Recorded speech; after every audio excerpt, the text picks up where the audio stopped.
اعوذ باللہ من الشیطان الرجیم بسم اللہ الرحمن الرحیم۔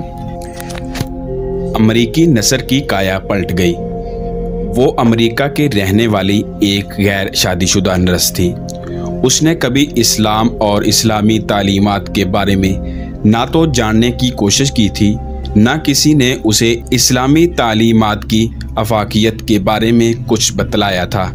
وہ آزاد خیال دوشیزہ تھی، ایک ہسپتال میں نرس کی خدمات انجام دیتی اور ڈیوٹی کے بعد ٹیلی ویژن دیکھنے میں اپنا وقت گزارتی۔ ایک روز وہ ٹیلی ویژن کے پروگرام دیکھنے میں مشغول تھی کہ اس کے ریموٹ کا بٹن ایک ایسے چینل پر دب گیا جس میں اسلام اور اسلامی تعلیمات کے حوالے سے پروگرام ہو رہا تھا۔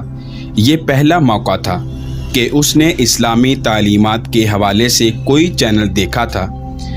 اس نے نہ چاہتے ہوئے بھی تھوڑے وقت کے لیے صحیح اسلامی تعلیمات پر مبنی پروگرام کا بغور مشاہدہ کیا، مگر اس پروگرام میں کوئی بات اسے ایسی نہیں لگی جو متاثر کن ہو۔ چنانچہ اس نے اس پروگرام کو ایک غیر ضروری پروگرام قرار دیا، بلکہ اسے یہ پروگرام مزاح کا خیز لگا اور یکا یک اس کی ہنسی نکل گئی۔ اس کا بیان ہے کہ میں نے پہلی بار اسلام کے بارے میں جو کچھ سنا وہ اسی چینل سے سنا۔ چینل میں جو معلومات پیش کی جا رہی تھی وہ میرے لیے مزاح کا خیز تھی۔ میں ایک ہسپتال میں نرس کا کام کرتی تھی۔ دوسری مرتبہ مجھے اسلام کے بارے میں اسی ہسپتال میں سننے کا موقع ملا جس میں میری ڈیوٹی تھی۔ واقعہ یہ ہے کہ ایک مسلم جوڑا ہسپتال میں داخل ہوا۔ ان کے ساتھ ایک سن رسیدہ بیمار خاتون بھی تھی۔ خاتون کو انہوں نے داخل کرا دیا۔ اتفاق سے یہ مریضہ میری ہی نگرانی میں تھی۔ دونوں میاں بیوی مریضہ کی حالت سے بہت گھبرائے ہوئے تھے۔ شوہر نے بیوی کو مریضہ کے پاس ایک کرسی پر بٹھا دیا۔ بیمار خاتون شوہر کی ماں اور بیوی کی ساس تھی۔ میں نے اپنی نگرانی کے دوران دیکھا کہ بیوی بار بار مریضہ کی کیفیت پر افسوس کا اظہار کرتی۔ اس کی آنکھوں سے آنسو رکنے کا نام ہی نہیں لیتے تھے۔ مجھے اس کا رونا اور بوڑھی مریضہ پر اس قدر آنسو بہانا فضول محسوس ہو رہا تھا۔ میں اس بارے میں اس سے کچھ پوچھنا نہیں چاہتی تھی، مگر پوچھ ہی بیٹھی۔ میں نے اس عورت سے کہا کہ آخر کیا وجہ ہے کہ تم اس بوڑھی مریضہ پر اس قدر آنسو بہا رہی ہو؟ یہ تو عمر رسیدہ ہے اور عمر رسیدہ لوگ بیمار پڑ ہی جاتے ہیں، پھر اس قدر آنسو بہانے کی وجہ کیا ہے؟ عورت نے جواب دیا، میں اپنے شوہر کے ساتھ ساس کے علاج کے لیے بیرون ملک سے یہاں آئی ہوں۔ میرا شوہر اندرون ملک علاج کراتا رہا۔ جب وہاں مناسب علاج نہیں ہو سکا تو ڈاکٹروں کے مشورے کے مطابق ہم مریضہ کو لے کر علاج معالجہ کے لیے یہاں آ گئے تاکہ یہاں مناسب علاج ہو سکے۔ دوران گفتگو وہ عورت اپنی ساس کی شفا یابی اور صحت یابی کے لیے بار بار دعائیں کرتی تھی اور اس کے آنسوؤں کی لڑی ٹوٹتی نہیں تھی۔ مجھے یہ دیکھ کر بہت تعجب ہوا۔ میں چند لمحے کے لیے کسی سوچ میں کھو گئی۔ میں دل ہی دل میں کہہ رہی تھی، اس عورت کو دیکھو جو اپنے شوہر کے ساتھ اس کی ماں کے علاج کے لیے بیرون ملک آئی ہے اور ساس کی کس قدر خدمت گزار ہے۔ میں نے تو کبھی اپنی ماں کی خدمت کے بارے میں بھی نہیں سوچا۔ 4 ماہ ہو گئے ہیں، میں نے اپنی ماں سے ملاقات تو کیا، اس کی خیریت معلوم کرنے کی بھی زحمت نہیں کی، بلکہ آج بھی میرے دل میں اپنی ماں سے ملاقات کا کوئی ارادہ نہیں ہے۔ اپنی سگی ماں کے ساتھ میرا یہ رویہ ہے، بلا شوہر کی ماں ہوتی تو میں کہاں تک اس کی خدمت کر سکتی۔ ان دونوں میاں بیوی کا ماں اور ساس کے ساتھ حسن سلوک دیکھ کر میں حیرت زدہ تھی، خاص طور پر ایسی صورت میں جبکہ ماں کی حالت ناگفتہ بے حد تک تشویشناک تھی۔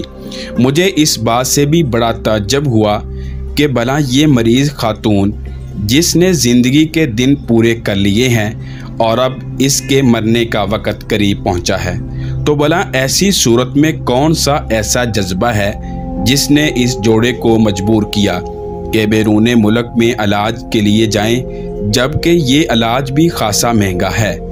میں ساس کے بارے میں، بہو کی کیفیت اور ماں کے بارے میں بیٹے کی بے چینی دیکھ کر حیرت میں پڑ گئی۔ میرے دل و دماغ میں اب اس حوالے ہی سے سوالات اٹھتے۔ میں اپنی ماں کے ساتھ اپنے سلوک اور امریکیوں کے اپنی ماؤں کے بارے میں جو ناروا سلوک دیکھتی تھی، اس پر میں بار بار غور کرتی تھی۔ حتیٰ کہ بوڑھی مریضہ کی اس قدر خدمت ہوتے دیکھ کر مجھے رشک آنے لگا کہ اے کاش اس بوڑھی خاتون کی جگہ میں خود مریضہ ہوتی۔ اے کاش میرے بارے میں بھی میرے عزیز و اقارب اس قدر فکر مند ہوتے۔ مجھے اس بات سے بھی سخت تعجب ہو رہا تھا کہ جب سے میاں بیوی نے اپنے مریض کو ہسپتال میں داخل کیا تھا، اسی دن سے انہیں اپنے ملک سے بار بار ٹیلی فون آ رہے تھے۔ کوئی ان سے مریض کی حالت پوچھتا، کوئی ان کے حالات دریافت کرتا، کوئی اپنی ہمدردی جتاتا، کوئی اپنی خدمات پیش کرنے کی یقین دہانی کراتا۔ ایک روز میں ویٹنگ ہال میں داخل ہوئی تو دیکھا کہ وہ خاتون تنہا بیٹھی ہے، اس کا شوہر ساتھ نہیں تھا۔ میں نے موقع کو غنیمت سمجھتے ہوئے اس سے اپنے ذہن میں ابھرتے ہوئے سوالات کے بارے میں پوچھنا چاہا۔ اس نے میری باتیں سننے کے بعد اسلام کے حوالے سے بہت ساری مفید باتیں بتلائیں اور اسلامی تعلیمات میں والدین کے حقوق و احترام کی اہمیت میں روشنی ڈالی۔ میں نے حقوق والدین کے بارے میں اسلام کی پاکیزہ تعلیمات سنی تو میرے کان کھڑے ہو گئے۔ میں اپنے آپ کو کوس رہی تھی کہ میں کس قدر بد نصیب ہوں کہ آج تک مذہب اسلام کی تسکین بخش روحانیت بری تعلیمات سے کوسوں دور تھی۔ والدین کے حقوق سے متعلق کس قدر صاف ستھری اور دل کو لگنے والی اسلامی تعلیمات ہے۔ یہ پہلا موقع تھا کہ میرے اندر اسلام کی محبت کا جذبہ بیدار ہوا اور اسلام کے حوالے سے معلومات حاصل کرنے کی طلب پیدا ہوئی۔ ان دونوں میاں بیوی نے مریضہ کی خدمت میں کوئی کسر نہیں چھوڑی۔ بیٹا اور بہو دونوں رات بھر اس کی خدمت میں لگے رہتے۔ جبکہ مریضہ کی حالت بہتر لگتی تو ان کے چہرے خوشی سے دمک اٹھتے۔ جب صحت ناسازگار ہوتی تو ان پر افسردگی چھا جاتی۔ ایک دن اچانک مریضہ اللہ کو پیاری ہو گئی۔ جب اس کے بیٹے اور بہو کو وفات کی اطلاع دی گئی تو انہوں نے رونا شروع کر دیا۔ دونوں کی آنکھوں سے آنسوؤں کی برسات ہونے لگی۔ وہ یوں پھوٹ پھوٹ کر روئے جیسے بچے بلک بلک کر روتے ہیں۔ اس واقعے کے بعد میرا اپنا حال یہ ہو گیا کہ اسلام اور اسلامی تعلیمات کے بارے میں میرا نظریہ یکسر بدل گیا۔ میں اسلام کے بارے میں معلومات حاصل کرنے کی کوشش میں لگ گئی۔ جب سے میں نے اس خاتون سے حقوق والدین کے سلسلے میں سنا تھا اور خود بھی میاں بیوی کا مریضہ کے ساتھ پرسوز طرز عمل دیکھا تھا، میں اسلام کے بہت قریب آ گئی تھی۔ میں نے اپنے نمائندے کو ایک اسلامی مرکز میں بھیج کر حقوق والدین کو موضوع پر کتابیں منگوائیں اور مطالعہ شروع کر دیا۔ جوں جوں میرا مطالعہ وسیع ہوتا گیا، میں اسلام کی طرف بڑھتی چلی گئی۔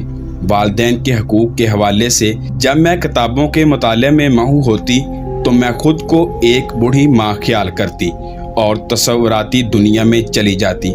مجھے محسوس ہوتا کہ میں ایک عمر رسیدہ ماں ہوں اور میرے ارد گرد میرے بچے ہیں جو میری بے انتہا خدمت کر رہے ہیں اور مجھ سے اپنی ہمدردی اور محبت کا اظہار کر رہے ہیں۔ اسلام میں ماں باپ کے حقوق کی تعلیمات پڑھ کر ہی مجھے اسلام سے شدید محبت ہو گئی۔ چنانچہ میں نے قبول اسلام کا اعلان کر دیا۔ میں نے اسلام کی جملہ روح پرور تعلیمات اور اس کے پاکیزہ اسباق پڑھے، بغیر صرف والدین کے حقوق ہی کے حوالے سے معلومات حاصل کر کے قبولیت اسلام کا اعلان کر دیا۔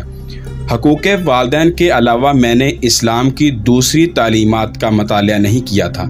الحمدللہ آج میں ایک مسلمان خاتون ہوں۔ اللہ کے فضل و کرم سے میں نے ایک انتہائی شریف و نفس صالح مسلمان سے شادی بھی کر لی ہے۔ اس سے میری اولاد بھی ہوئی ہے۔ میں برابر ان کی ہدایات و توفیق کی دعائیں کرتی رہتی ہوں۔ آج میں ام عبد الملک ہوں۔ آپ سے گزارش ہے آپ جہاں بھی ہوں مجھے اپنی دعا میں ضرور یاد رکھیں۔ میری اور میری اولاد کی ثابت قدمی کے لیے دعا کرنا نہ بھولیں۔